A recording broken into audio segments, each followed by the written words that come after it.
Okay, so you know how sometimes there's a story that just it keeps like twisting and turning and you think you got a handle on it and then something else pops up and you're like, "Wait a minute, what's actually going on here?" Yeah, yeah. Well, that's kind of where we are with this whole legal situation with Jay-Z. Like there's a new wrinkle every time you turn around. Absolutely. And today we're going to dive into a recent court hearing in California that has some pretty interesting angles to it. Right. But before we jump in, welcome to the deep dive. Yeah, thanks for having me. Glad to have you here where we try to unpack complex issues, and today's no exception. So Yeah. you sent over a really great piece that sort of breaks down this latest development Yeah. with the Jay-Z situation. Yeah.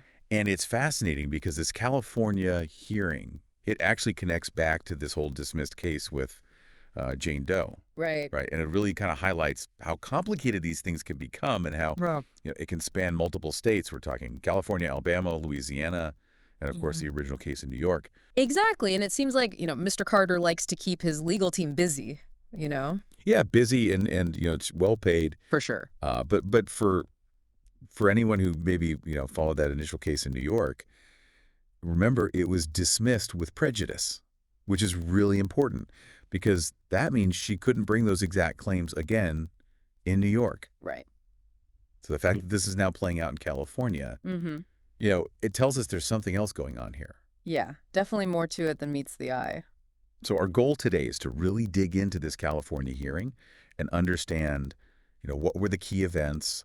What are some of these, maybe surprising alleged discrepancies that came out and try to do it all without, getting too bogged down in all the legal mumbo jumbo. Exactly. I think that's what you're looking for, right? You're looking for clarity, Clarity, for and sure. that's what we're aiming for. So I think it's important to start off by clarifying something right away. You saw some initial reports maybe that said, oh, this is a big win for Jay-Z in this California hearing, but it's not that straightforward. Not really, no.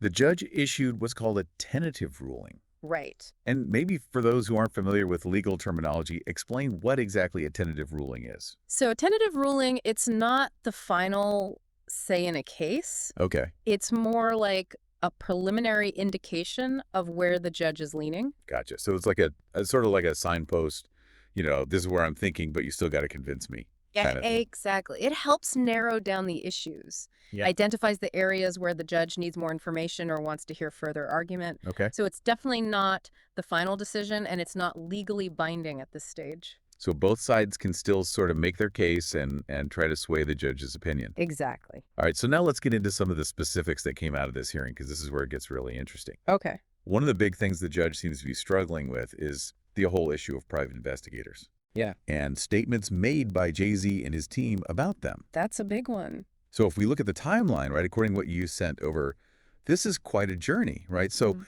initially, when this whole thing about private investigators allegedly harassing Jane Doe came up, Mhm. the report said that Jay-Z's position was like, I have no idea who this woman is. Right. And he even kind of framed it in terms of, her right to privacy. Like, why does her name need to be out there? Hmm. So, complete denial, basically. Yeah, absolutely. No knowledge of Jane Doe, no involvement in hiring any private investigator. Right. So, like, I don't even know who she is. I certainly didn't hire anybody to go, follow her around or whatever. Exact. But then comes this big twist, right? It comes out that private investigators did actually show up at Jane Doe's house. They did. So now it's like, well, wait a minute. If you don't know her, how do they find her? That's the million-dollar question. Right. And your piece actually talks about, the speculation that's been swirling around. Like, could it have been, was Rock Nation involved? Yeah. Yeah. There's a lot of theories out there. Because, I mean, think about it. Hiring private investigators, especially for something this high profile and this, legally sensitive, Hmm. it's not cheap. It's not something you just do on a whim. Someone had to be directing those activities and paying the bills. Absolutely. It's a Ah. coordinated effort, for sure. So then Jay-Z's legal team, they tell the judge, well, we don't know who hired them. Right. And that's where you kind of scratch your head and you're like, really? Yeah, I mean, come on. In a case this big with this much at stake, you're telling me you don't know who's out there investigating on your behalf. Yeah, it doesn't really pass the smell test, does it? It's like saying, oh, my security detail, I have no idea what they're up to. Exactly. Like, it just doesn't really add up. So then the story shifts again, right? And Jay-Z says, okay, well, actually, Rock Nation hired the investigators. Yeah. So, maybe on the surface that seems like, oh, okay, there's some distance there. Right. But when you dig a little deeper, you got to remember that Jay-Z owns a big chunk of Rock Nation. Yeah, he's not just a figurehead. So even if Rock Nation was the one that, signed the contract, Mm. it's hard to imagine that there wasn't some level of awareness or direction coming from him. Yeah, it's like saying, oh, my department handled it. Not me personally, but you're the head of that department. Exactly. And then here's the real kicker. During this California hearing, Jay-Z's lawyer says, hold on, we misspoke. Oh, boy. And now the explanation for who hired these private investigators is Jay-Z's assistant. Wow. So now you're like, wait a minute, really? Yeah, that's a tough one to swallow. Like, are we supposed to believe that an assistant would just decide on their own, hey, I'm going to go hire and pay for private investigators in this massive legal battle? It's a bit far-fetched, isn't it? Right. Where's that money coming from? How did the assistant know who Jane Doe was and where to find her if supposedly Jay-Z himself had no clue? Right, that's a lot of responsibility and knowledge for an assistant to have. It really does make you question, Yeah. the whole thing. And even the judge in the California hearing seems to be skeptical about all this. Yeah. I mean, the report says that the judge basically said, look, Jay-Z's fingerprints are all over this, regardless of who technically hired these people. Yeah, it sounds like the judge isn't buying it. So, it really makes you think about the whole issue of credibility and whether the information that's being presented is actually the full truth. Right, and the judge's role is to get to the bottom of that, to figure out what's really going on. Exactly. So now let's switch gears a bit and talk about how the original case in New York was dismissed. Okay. Remember, it was dismissed with prejudice, which means Jane Doe can't bring the same lawsuit again in New York. Right. But the circumstances surrounding that dismissal, they're also pretty controversial. They are. According to what you sent over, basically, Jane Doe, she was feeling all this pressure right from the media attention, from the public scrutiny, and she was willing to withdraw the lawsuit. Yeah, she was basically saying, look, I just want this to go away. And the understanding was that in exchange for her dropping the case, Jay-Z's team would leave her alone. Right, so it's like a quid pro quo. You drop the suit, we leave you alone.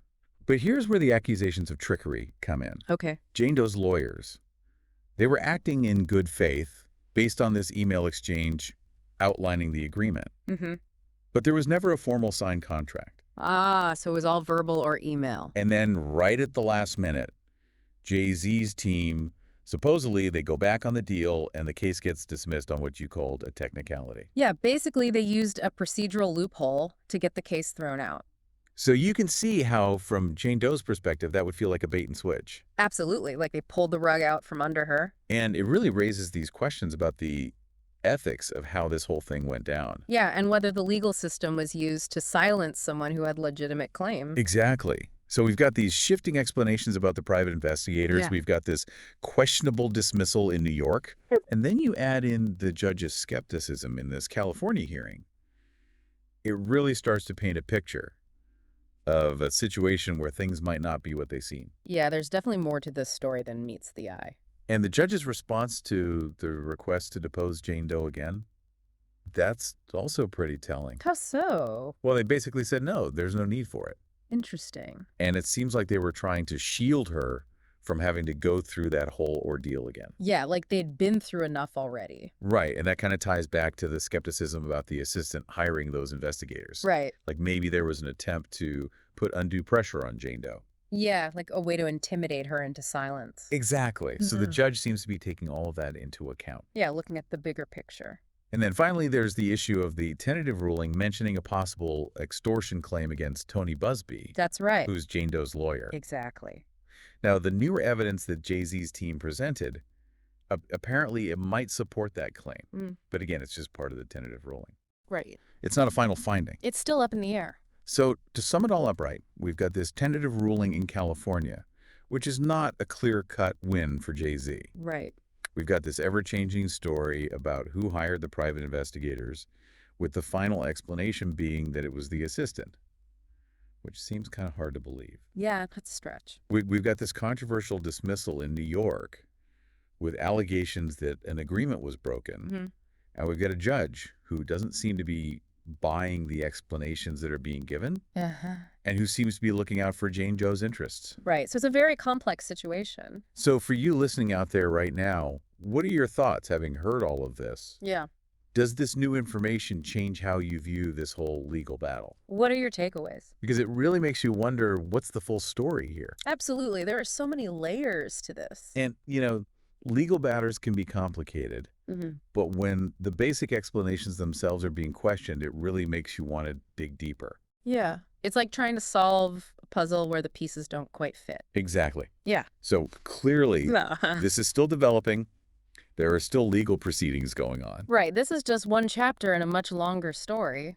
But we hope that by taking this deep dive with us today, you've gotten a more nuanced understanding than maybe you would get from just, reading a headline or two. Right.